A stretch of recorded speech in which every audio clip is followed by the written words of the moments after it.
जोहार मित्रांनो, मी अरविंद बेंडगा. मित्रांनो, ही रील फार कामाची आहे, त्याचे करता ही रील जास्तीत जास्त लोकांना शेअर कर जास. आपले पालघरचा समाजसेवक रील स्टार सोन्या याच्या अगोदर एक व्हिडिओ बनवेल होता. आपले पालघर मध्ये मल्टी स्पेशलिटी हॉस्पिटल पाहिजे यासाठी ना परत एक त्याही व्हिडिओ बनवला. तो सध्या सोशल मीडियाला व्हायरल होत आहे.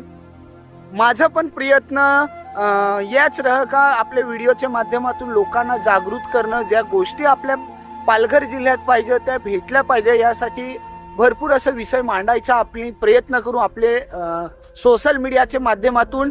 तेच विषयावर मी पण आज बोलायचं आहे. मित्रांनो, वलसाड सिल्वासाचे विनोबा भावे सिल्वासाला सिव्हिल हॉस्पिटल असे दवाखान्याला जाया लागे ना. शेवटी तिकडं पण गेल्यानंतर आपले महाराष्ट्राचं 80-90% पेशंट ते भागात हॉस्पिटल जात. त्याच्यामुळे तिकडची जी वागणूक आहे आपल्या पेशंटला ती जरा वेगळ्या पद्धतीची मिळेल. एक तर आपल्याला गुजराती बोलता नाही येईल, अशा भरपूर अडचणी आहेत.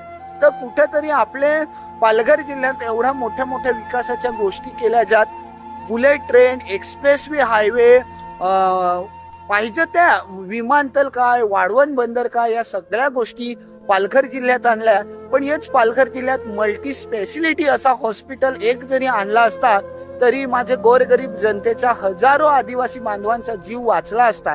कारण जी सरकारी दवाखान्यात जाणारी माणसं हा ती सर्वसाधारण गरीबूच माणसं हा ना. गरीब माणसाला प्रायव्हेट दवाखान्यात जाया परवड नाही, त्याच्यासाठी ते गव्हर्नमेंट हॉस्पिटलला जात.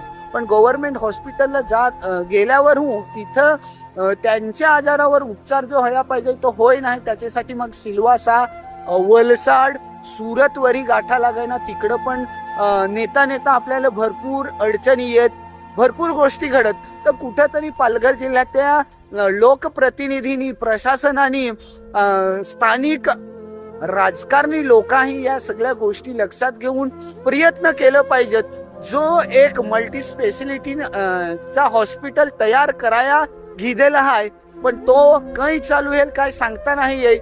आपली तर राहून नाही तर तो हॉस्पिटल चालू होईल काय, तो पण एक मोठा प्रश्न उपस्थित होईल. या सगळ्या गोष्टी आहे, या सगळ्या गोष्टीवर तुमचं मत काय आहे? पालघर जिल्ह्यात काही मल्टी स्पेशलिटी गोरगरीब जनतेसाठी दवाखाना तयार होईल, यो मोठा प्रश्न सर्वसामान्य जनतेसमोर आहे. यो व्हिडिओ जास्तीत जास्त लोकांना शेअर करा. तुमच्या भावना, तुमच्या प्रतिक्रिया या व्हिडिओ खाली कमेंट्स करा. भेटू पुढचे असेच एखादे सामाजिक व्हिडिओ. तावरी अखिल जोहार. जय आदिवासी. धन्यवाद.